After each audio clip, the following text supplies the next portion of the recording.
Paranormal Road has been brought to you by EVP Mediums. Visit us at evpmediums.com, like us on Facebook, and subscribe to our YouTube channel.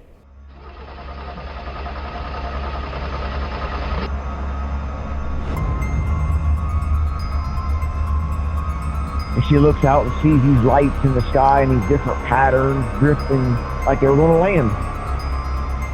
Examining the depths of human perception. I remember when I was awake and I realized I was awake, I started to sort of scan the room and I realized that something was wrong. Electronics started acting up, ceased to work, overheated.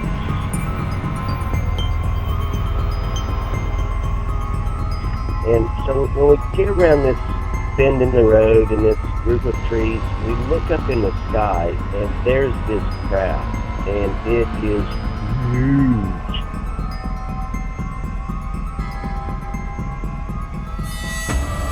I've never seen anything like this, and instantly I could feel the fear.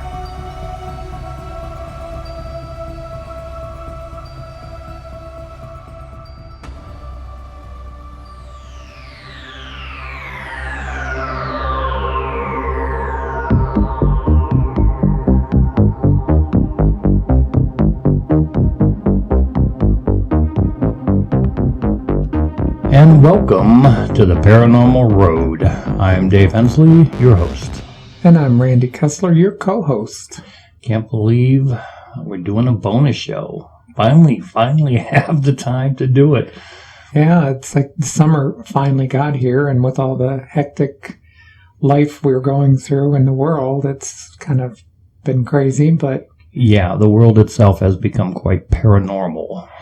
Every day I turn on the TV or Facebook and I have to shudder and tune it out. So we won't go down that road. We're going to talk tonight. We have a Haddox report we're going to start off with, but it's a little bit different. We're going to be actually talking with William and getting his thoughts on what is going on with the military releasing all this classified UFO stuff.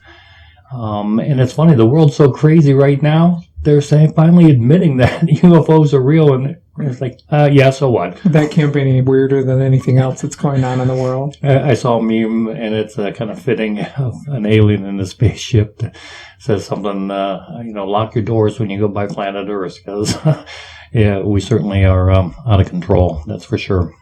We also have a listener story, yes, which we always ask people for listener stories, and we got this one, and we thought, this is really something that, needs to be aired, and so we reached out to Nance Warren, and she narrated it for us, and we're pretty excited to be able to share that in our special bonus. So you're going to hear Antoinette's story on the Paranormal Road. And again, if you have a story you'd like to share with us, please reach out to us. Send us an email with your story, and that's Paranormal Road Podcast at gmail.com. Again, that's Paranormal Road Podcast at gmail.com.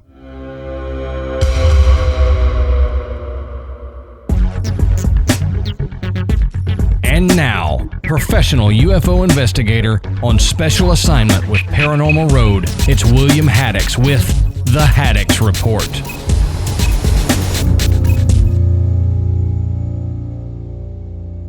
And we have William Haddox with the Haddox Report. How the hell are you, William? How's it going, Doing pretty William? good. Good. Doing really good. Good. What do you got for us on this bonus episode of Paranormal Road for a Haddox Report? I've been fairly busy lately. I've had several reports come into the reporting center within the last month. All of them have been solved, but they were definitely a lot of fun, and I actually learned a few things myself about tracking satellites and finding out some of their movements and some of the characteristics of certain satellites. So it's really opened my eyes and thought process, and made me look in some different directions. And it's always interesting when people submit stuff. Sometimes I learn just as much as they do, because every sighting is completely different. Yep. So what do you got? What was one of your I guess, more interesting cases that you've had to solve recently? Okay, the most recent one that I had solved, which was quite interesting, was actually from a friend of mine from Connecticut. And he was camping on his property due to everything being shut down in Did he his see area. Bigfoot? I had to go A there. lot of craziness out in that area for sure. But he saw a bright light in the sky kind of pulsate 4 or 5 times and covered the entire, field of view from east to west. And he had really no idea what it could be, but he thought that it could at least be explained. So he got a hold of me with enough information, which that is the key to doing any investigation, is having enough information. That's why I like people, when they go to the website, to actually fill out the report. It saves me from playing 20 questions with them. But I got a program that I use quite often. It's called Stellarium, and I can set up the night sky for basically anywhere in the world at any given time that I want. And I was actually able to pinpoint his location, the time that he had given me, and watch the satellite come across the sky and blink. Oh. And with the name of the particular satellite, which was just a series of numbers, it actually had its own Wikipedia page. So I was able to show him a picture of the satellite, and it's got 4 LED lights on it, 10,000 lumens per light. Wow. I didn't know. And honestly, I never knew that satellites were lit up. Some are. It's a way that they use to track them. Okay. And it's actually, there's a company that I've talked to in the past that works with these satellites. Anybody that wants to, me, you, a school, whoever, for about $15,000 up to about $25,000 roughly, Pocket you can buy change. a kit. You can buy a kit. Yeah, pocket change. Hey, yeah. Well, compared to a full-scale satellite, that's really not all that bad, because that includes getting into space. You get a kit sent to you. You build the satellite yourself. They weigh about 2 pounds. You can hold it in your hand. Called CubeSat. You build it. You send it back to them several times a year. When they get enough of them, they do a launch. It's in Arizona. Wow. And what is interesting to me was when I had spoken with the guy on the phone with the same type of satellite that from the report, but I asked, what is the most common thing that people use these for? And I was expecting some kind of research or science projects. He said, billboards, the LED billboards you see going down the highway. Yeah. That's how they program them. Wow. They send the signal up from your computer, because you can log into your satellite, send up, Paranormal Roads ad. The satellite will beam it down to the right billboards, wherever you tell it to, and it stays for a certain length of time until you change it. Wow. And they said you can link up to it. We could only hope to be that big someday. Yeah. I don't think we're going to be billboarding soon, but you can put a dozen of those satellites, they link them together, so when the batteries or components wear out, the next one turns on. Wow. They said compared to a full-scale satellite and trying to do some kind of a NASA-style launch, you're looking in the millions of dollars. And this way, they do several at one time for whoever, and so it all tied in together with that particular sighting. And I think the more that technology goes that direction and the more of those that get up there, the more you're going to have reports coming into your center. Definitely. I did have a report that kind of made me laugh. It was a local report here in town. Ended up being a star called Betelgeuse. And it's made some astronomy news lately. It's been... Don't say that 3 times. Don't say that 3 times. Correct. It's been changing in brightness lately and things, but the girl had submitted it and swore up and down that she didn't move, but in her video. But of course, I saw the tree lines move, so yeah. So I went through all of that and told her what it was, and she seemed happy. Well, about a week went by, and I get a message on Facebook.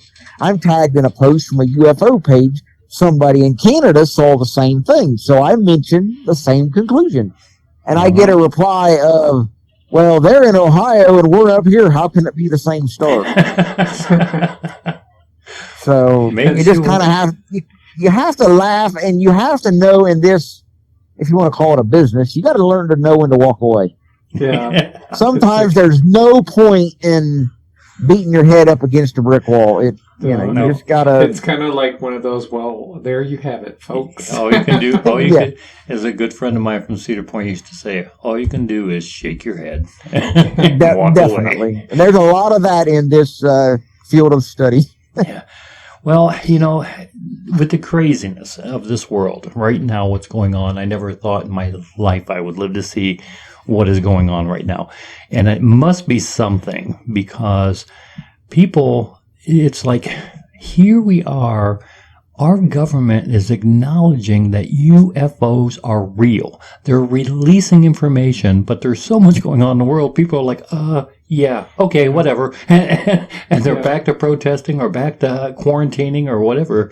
But I'm really shocked how nobody seems to realize what is going on. What's your take on that? I mean, you've seen it. I mean, fill our listeners in on the importance of what's been going on in the UFO community as far as these tapes and these statements from our military. Well, to start off with these 3 videos, we kind of need to back up a few years.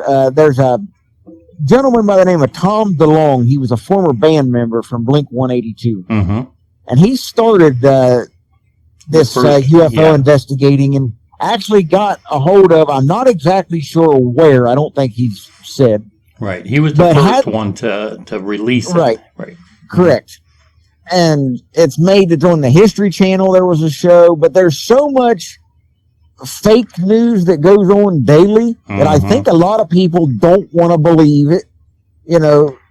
Like, what is the diversion from this? If you're telling us that this is real, well, what are you doing that we don't know about behind the scenes? So people just instantly discredit anything coming from the government. And I've dealt a little bit personally with government agencies doing some UFO research, and I've actually been told by the Pentagon and NORAD both that they can't track aircraft in the sky. And I know better. They track Santa Claus. Yeah. It's like, how could they not?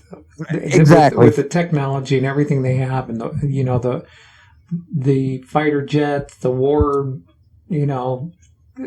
they're crazy. Yeah. They're watching everything. Exactly. But there were 3 videos that they released, and they're relatively short, but quite interesting as well. And from what the pilots have stated, during the events and after, that there is no known aircraft that we have that could do this. Yeah, the technology, from what I've seen on those clips, it defies everything known to physics. Correct. The cameras that they use on those fighter jets are made by Raytheon, and they're the most advanced tracking equipment that anybody could buy. I mean, regardless of who you are, and they're even having trouble keeping these things, locked on as far as like a target. Yeah. Well, I want to bring something up too, because a lot of our listeners may not understand, and I picked up on it. Maybe you could explain it. And again, my generation, I'm old as dirt, but I came, from that oldness. We call them UFOs, but I've noticed there's a different terminology now the government is using. What is that terminology?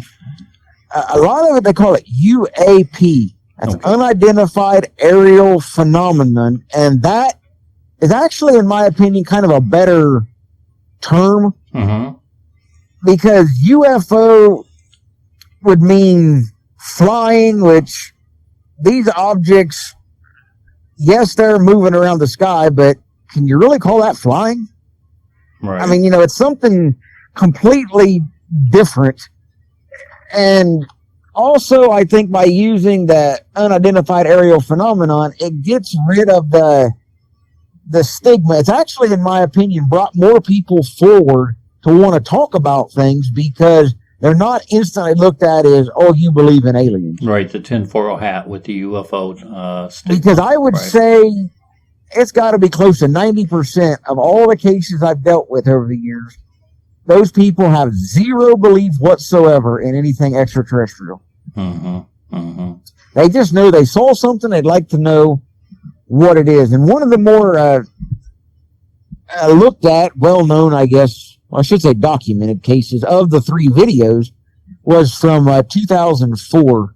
And if anybody wants to view these videos, they're on YouTube. It's To the Stars Academy is Tom DeLonge's YouTube page, and he has them on there with some very good annotations to really explain what you're looking at. But the one from the Nimitz, which is one of our largest aircraft carriers, was off the coast of San Diego. This case has been labeled FLIR 1 because of the type of camera.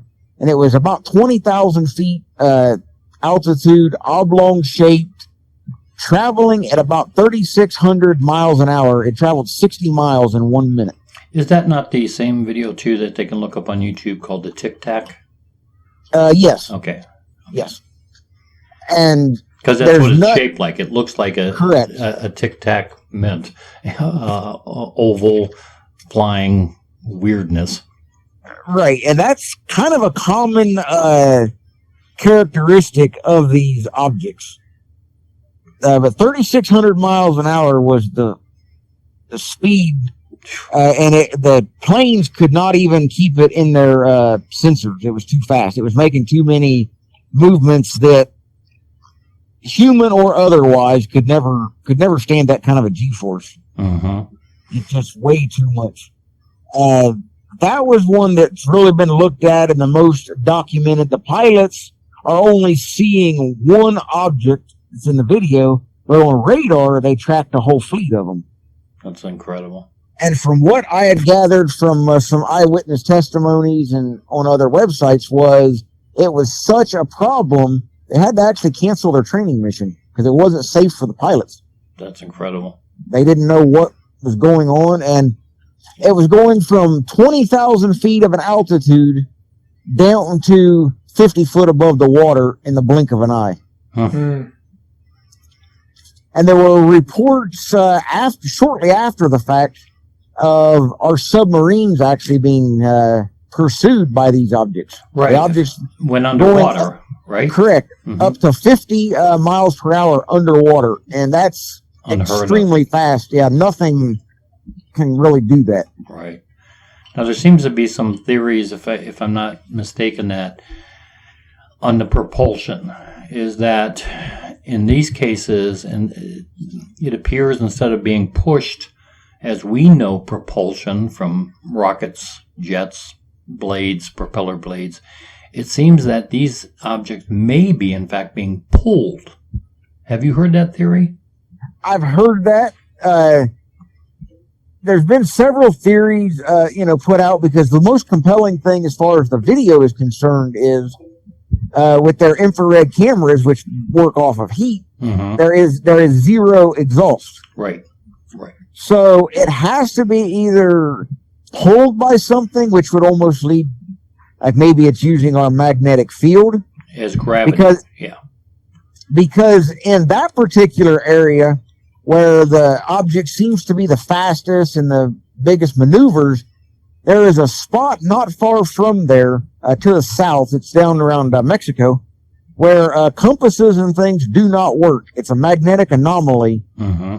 in the atmosphere, and a lot of sea creatures and sea life migrate there and things. But it's never really been explained of why that phenomenon exists in that location. But it's very possible that there isn't something in our atmosphere that they're using, or it would have to be something on a nuclear type of a level or a electronic mm-hmm. basis, almost like you would look at a Tesla car. They're quite fast, but yet there's no kind of exhaust or any emissions. Right.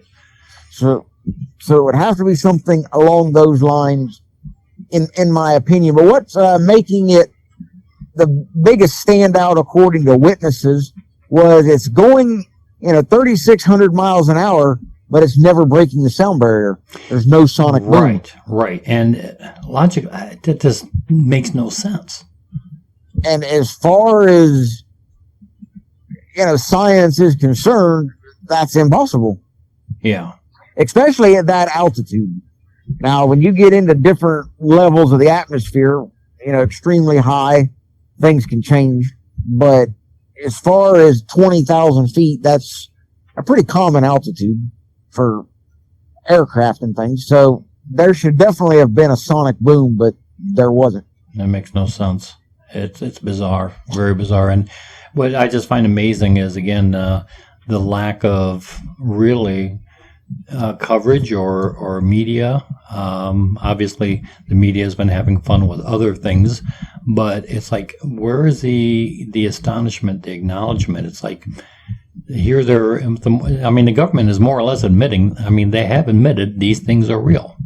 Period. What they are, they won't admit, and they're not saying they're coming from, outer space or they're aliens. They're just saying they're an unknown phenomena. But the fact that they're even admitting that, I find astonishing, and it really hasn't seemed to faze the world at all.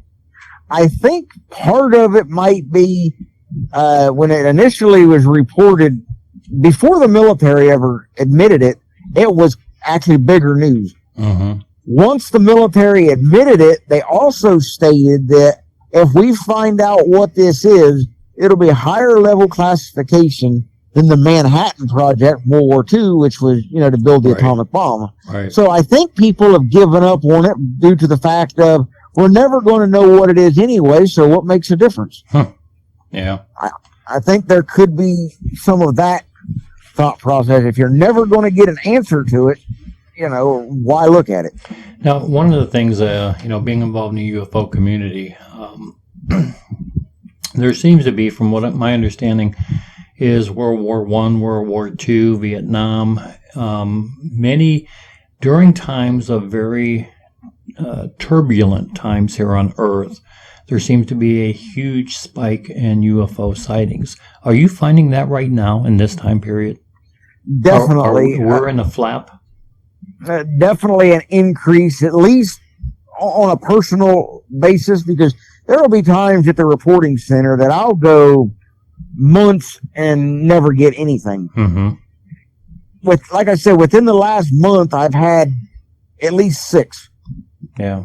And and these are recent sightings, every once in a while I'll get stuff that I archive. Mm-hmm.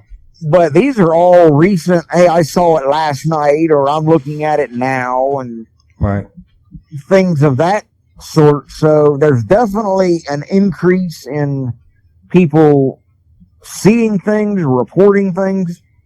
And part of it might be due to so many people been cooped up at home and really don't have anything to do. So maybe they're doing more sky watching. It's just something to do. Depends on what state, because in some states, man, you weren't even allowed to be out your front door mowing the lawn. So. That's true. That is true. But wow. But definitely during times of unrest, usually whenever there's rumor of war, whether war actually happens or not, there's been many cases of that.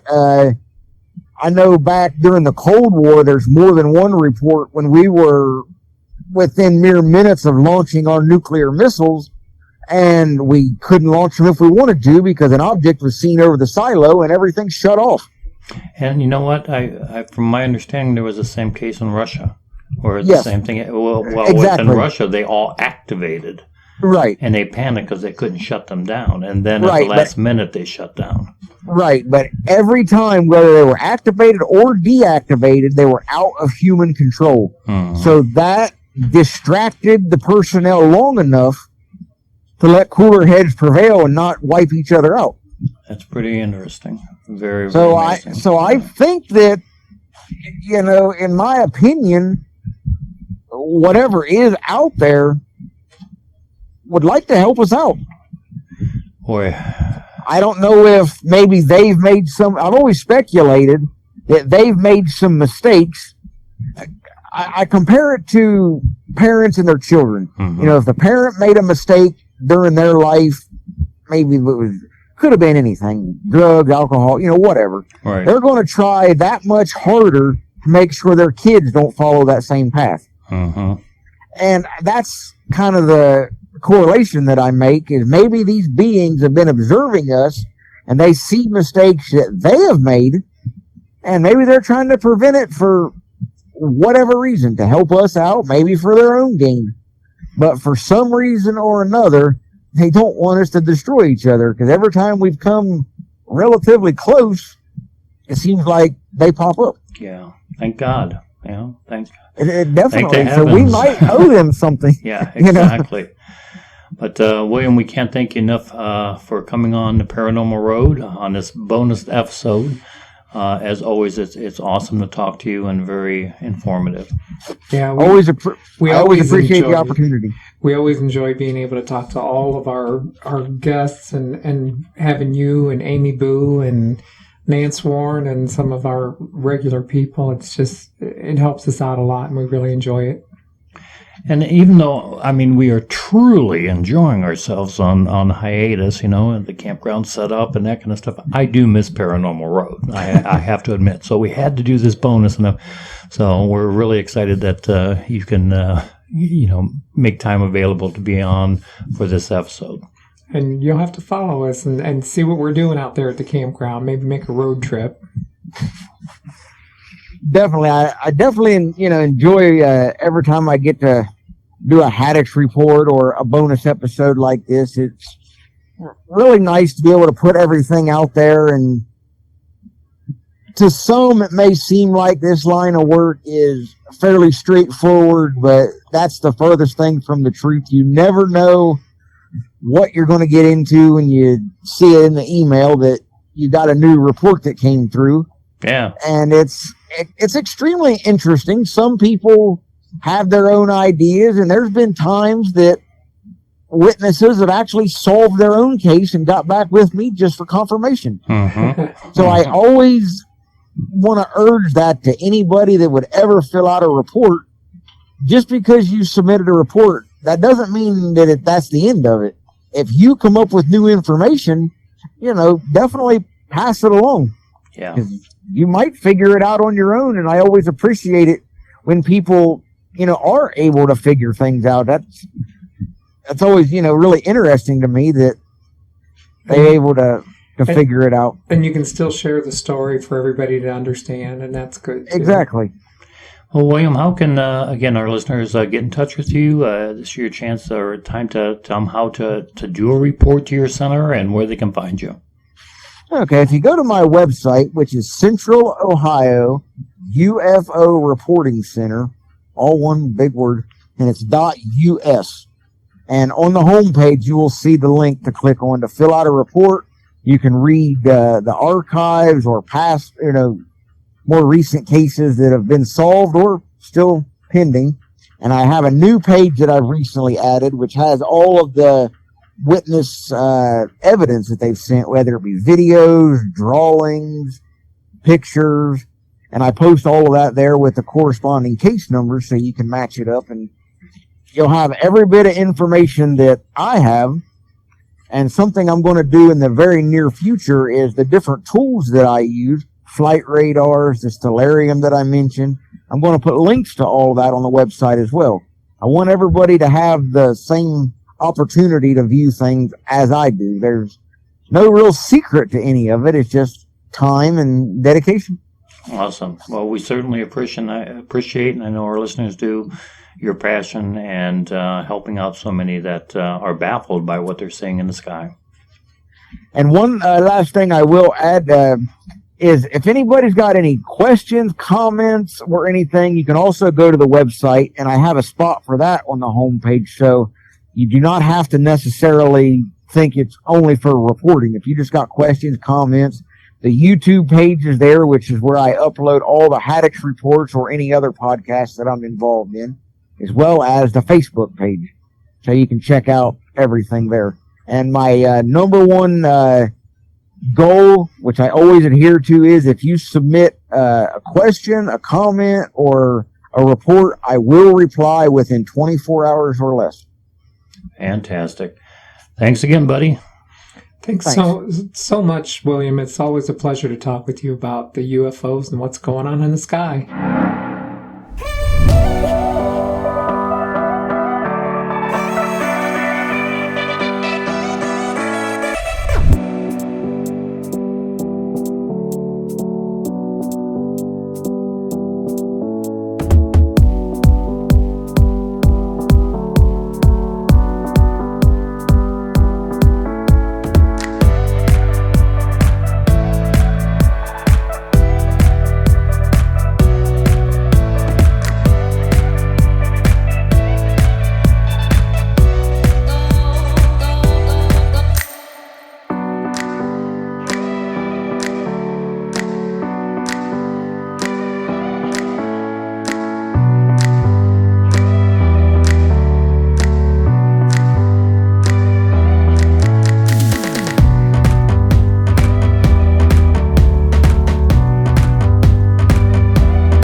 Don't let the negativity of today's world get you sidetracked from your life's journey.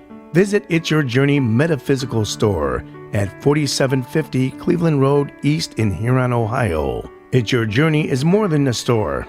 It's a place of healing and knowledge.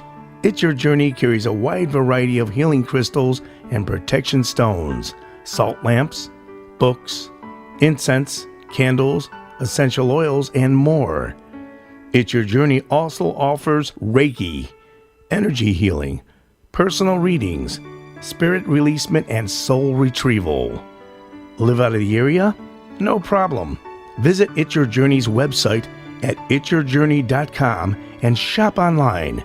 Shipping available worldwide. Or call 419-433-0888. Don't let negative energy stop you. Take charge. It's your journey. Good evening, everybody, or morning or afternoon or whatever, it doesn't matter. We are Graveyard Tales. Now, if you like ghost stories, hauntings, cryptid encounters, and the weird history behind them, then you should join us in the graveyard. You can find us on any of your favorite podcast providers. Check out our website at graveyardpodcast.com and follow us on Facebook, Instagram, and on Twitter at GRV. Just go search Graveyard Tales. That would be easier. Now, we hope to see you in the graveyard.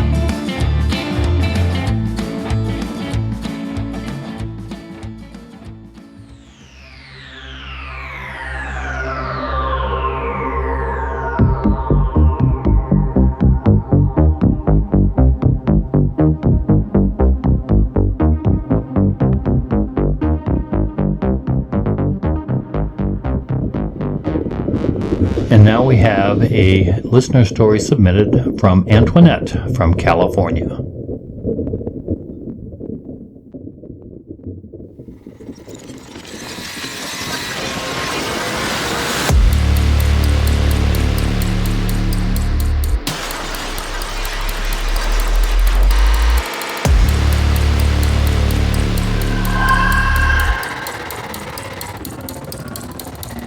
And now, true paranormal encounters from our listeners who have inadvertently found themselves traveling down the paranormal road.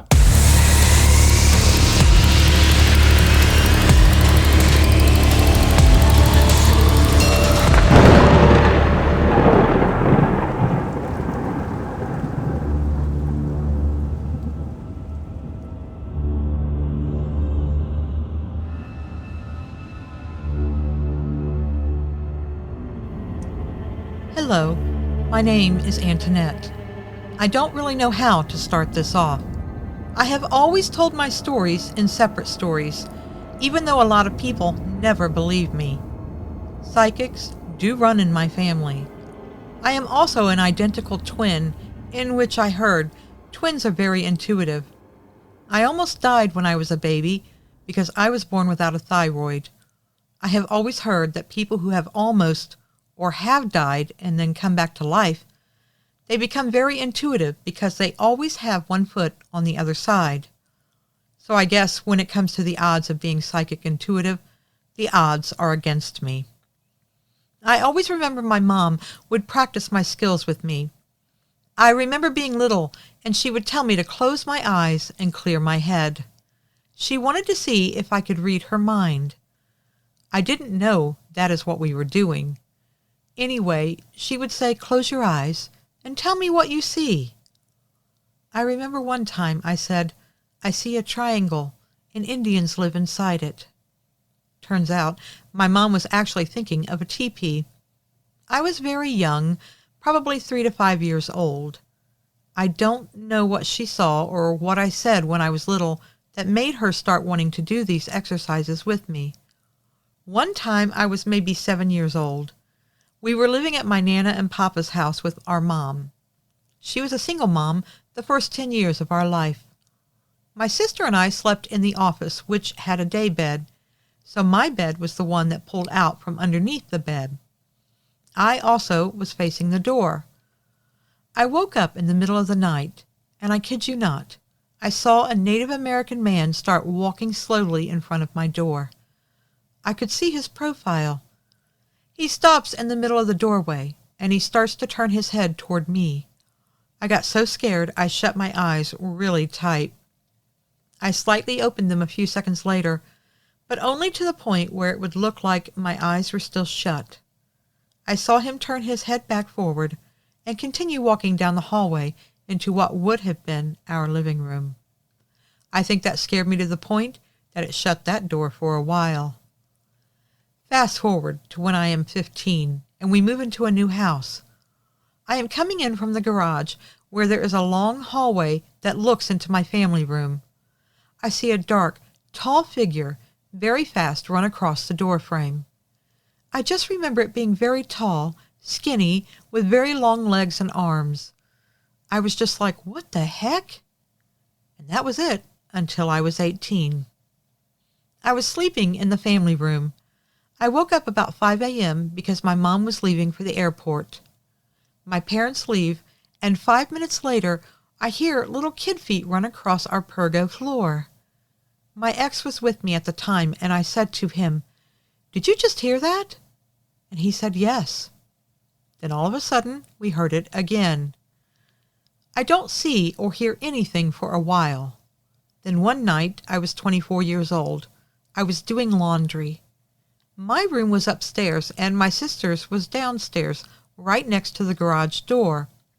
I come downstairs, then have to go down 3 more steps to get to the hallway where the garage and my sister's bedroom is. I come to the top of those 3 steps and get the most uneasy feeling.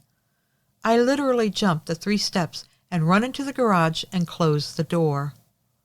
I switch out my laundry. Then before I open the garage door, I sat there and stared at it.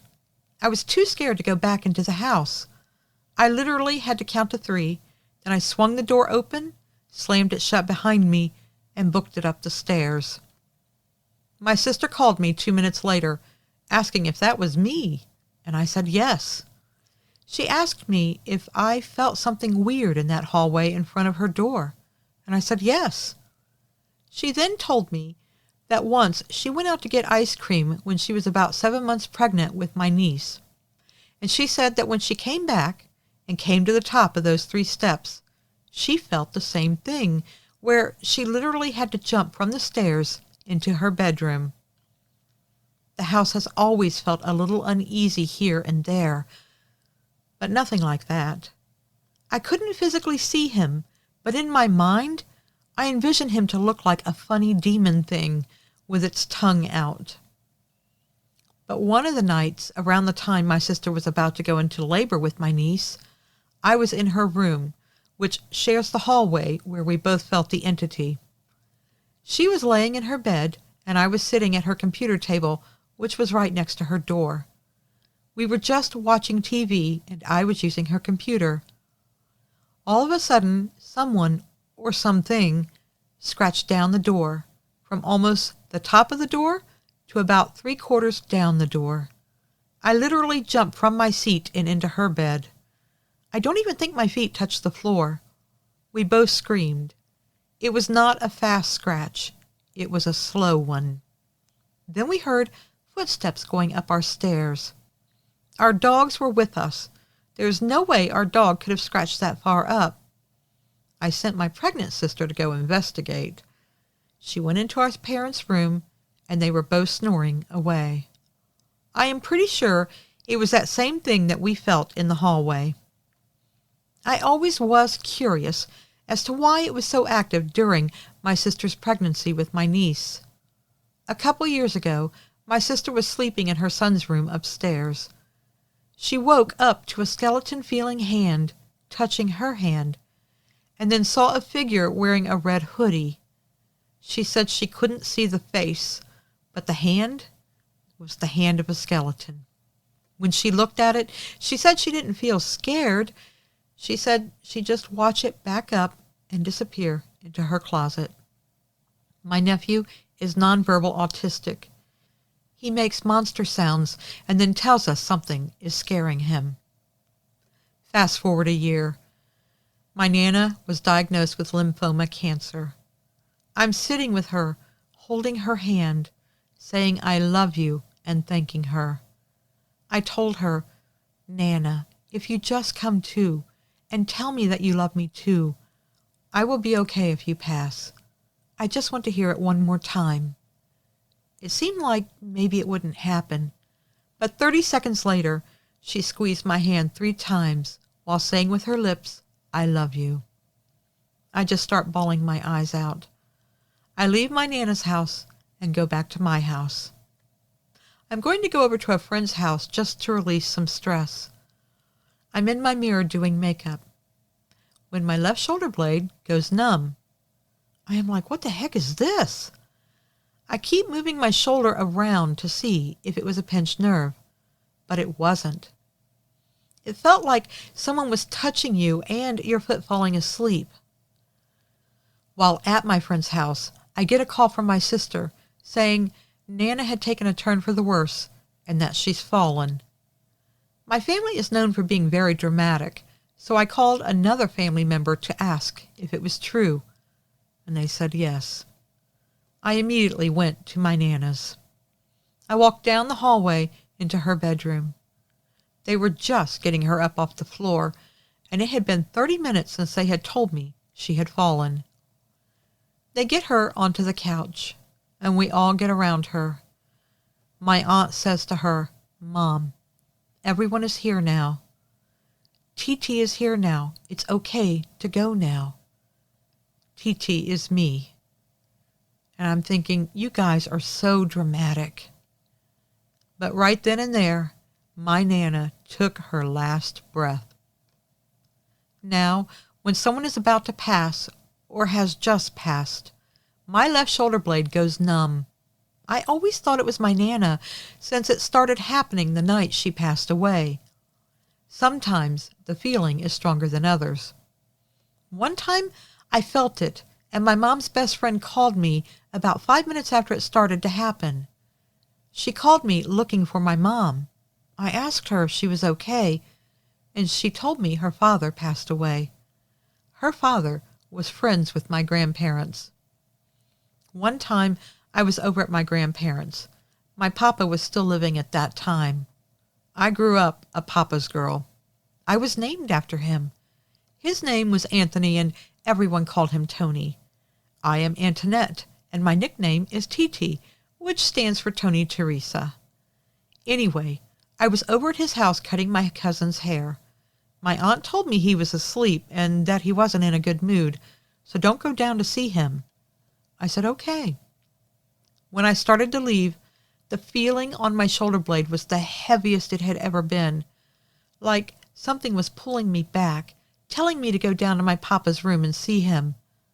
But I didn't. After I left, the feeling would come and go strongly. A few days later, it was very strong. I remember asking myself, what is going on? What are you trying to tell me? I got a phone call from my mom. My papa had had a stroke and he was in the hospital. I ran out of my work, bawling my eyes out, shaking. I stayed with Papa in the hospital. The priest came and said a prayer. Papa's body started convulsing. They pulled the plug. I guess I expected him to pass the same way as my Nana, but he didn't pass until 10 hours later. I was not there when he died. I am glad that he's not suffering anymore and that he is with my Nana, but it's just so hard for me to be happy during certain moments because Nana and Papa aren't there. I am now 35 and have been with my boyfriend for 7.5 years. I am now experiencing sleep paralysis, waking up in the middle of the night and hearing footsteps in my boyfriend's apartment. I guess I just need advice on how to get in tune with this numbing feeling. I did do an EVP once, and I asked it, who is the person giving me the numbing feeling on my back? Are you my spirit guide? A voice answered, yes. I just don't understand why it started showing this communication the night my Nana passed away, instead of throughout my whole life. I need guidance on how to listen without being scared. I feel like my family is cursed or has the black cloud, some bad luck stuff going on. When you're at my house, you feel heaviness. I feel like there's a portal, or maybe previous people living in it messed with a Ouija board. There are more stories. I'm looking forward to hopefully hearing back from you. Love always, Antoinette. And thanks, Nance Warren of Buckeye Bigfoot, for that wonderful narration of Antoinette's story. You know, Antoinette, we have found in EVP mediums, when we do so many investigations, and we, after 80 plus video investigations, that one common denominator we seem to see is that a lot of our investigations are because one or more of the family members seem to be gifted. And it makes sense that spirits would be attracted to those who have the ability to see them or pick up on their awareness. And Randy, you being the medium on the team, I think you can help Antoinette as far as her concern is, what is this? I think there's some fear in her, and how would she be able to control this? And Antoinette, you can't be afraid. For one, I tell people all the time, is it a gift or is it a curse? Yeah. So I can feel you there. But it's not something that you have to be afraid of. When we see things that other people don't, then we are considered lucky. And whether it's scary looking or it's not scary looking, it's there for a reason. And it's trying to communicate with us because it doesn't have the ability to communicate with everybody. No one has the abilities that we have. So you're going to see things throughout. You just have to pay attention to what it is, stay grounded, stay spiritual, and have faith. Right. And a lot of, people say, well, that house is haunted. Sometimes I'm beginning to wonder if it's not the house, but it's the people that are haunted, meaning that you have these abilities and these gifts. So wherever you go, the rest of your life, I think you're going to experience this type of phenomena. Now, what caught my attention a little bit is when you said that you almost died when you were young, and it shows me that you do some research on your subject matter, or that you have been looking into this, because you are correct. People that have an NDE tend to have extended abilities or gifts.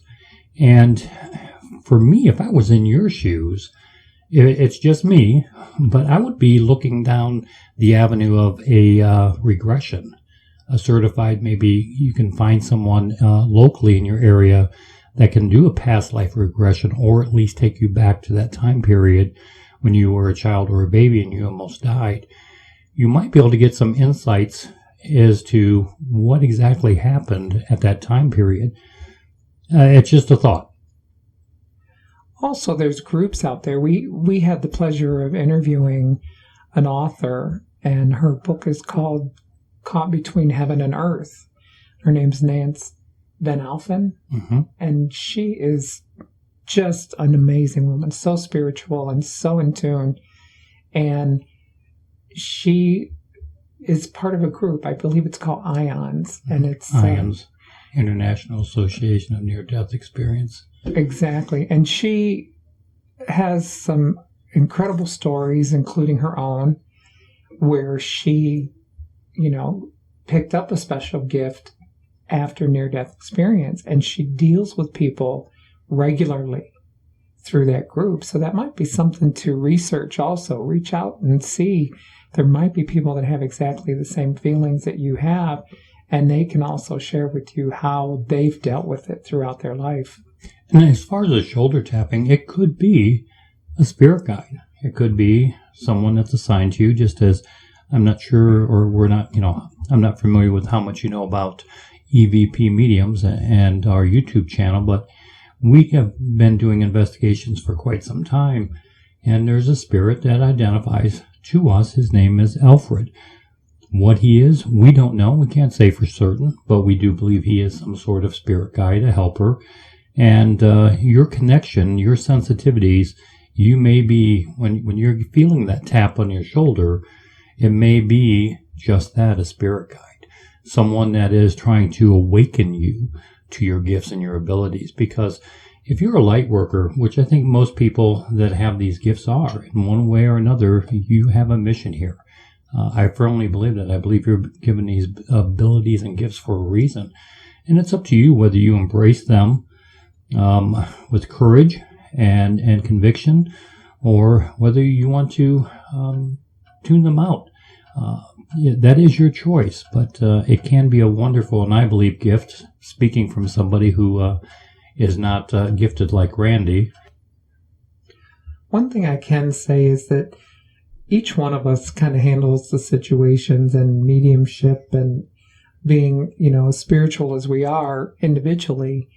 And the best thing I can say is stay grounded, make sure you understand yourself, and then reach out to some local people. Like if you can find a local metaphysical shop that you're comfortable with, stop in, see what programs they have going, see if they have other mediums there that you can talk to and share your experiences with. And also ask them about how they can help you ground yourself and be, the best that you can be.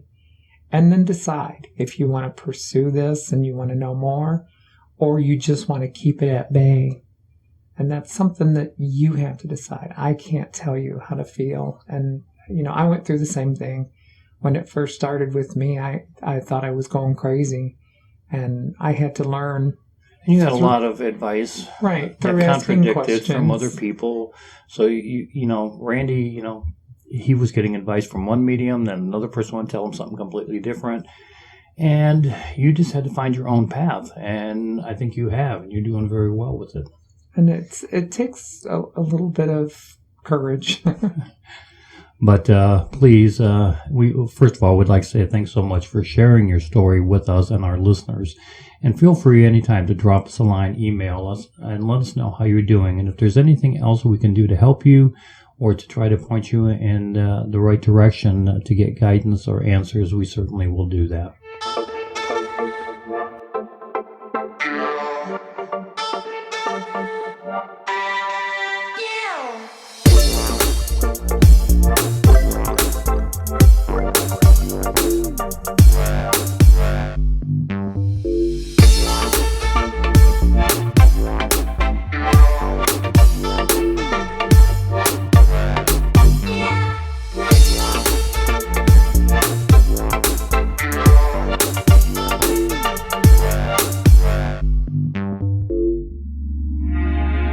The state of Ohio is filled with mysteries, unsolved murders and unexplained disappearances, lost treasures, missing shipwrecks, strange phenomenon, and things that go bump in the night. We explore them all at Ohio Mysteries, a podcast dedicated to the great questions that obsess us in the Buckeye State.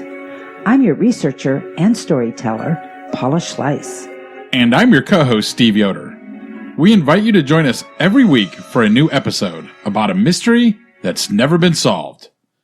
You'll find stories that seem vaguely familiar, others that have become legend, and still, more you've never heard of. Subscribe to Ohio Mysteries on your favorite podcast app. Or visit us at ohiomysteries.com for direct links, as well as photos, videos, news clippings, and more related to each and every episode. And who knows, maybe together we'll find some missing pieces to these puzzles on Ohio Mysteries. Bigfoot, Sasquatch, the Ohio Grassman. It is said he lurks deep in the forests of the American heartland. Hundreds have encountered him. Join us at Buckeye Bigfoot, where we tell the stories of those true encounters. I'm Nance Warren, your host and narrator at Buckeye Bigfoot. Look us up on YouTube. Just search for Buckeye Bigfoot. Then come sit with us for a while we tell you stories of the undisputed king of the forest.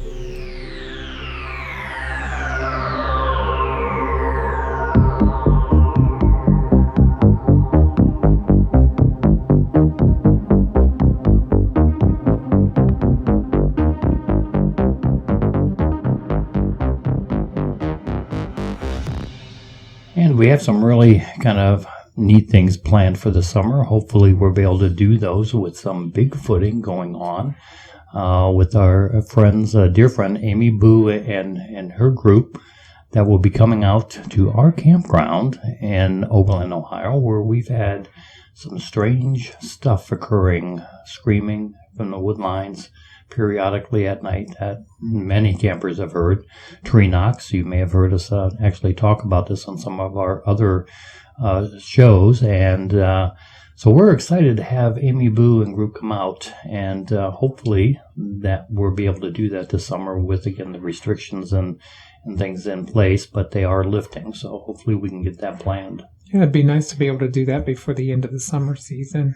Yes, definitely. And we have Shane Grove and the podcast From the Shadows that they're actually excited and want to join us on that when Amy Boo comes out. So we may have a bonus episode there. And who knows, maybe we can do something live if we venture off into the woods.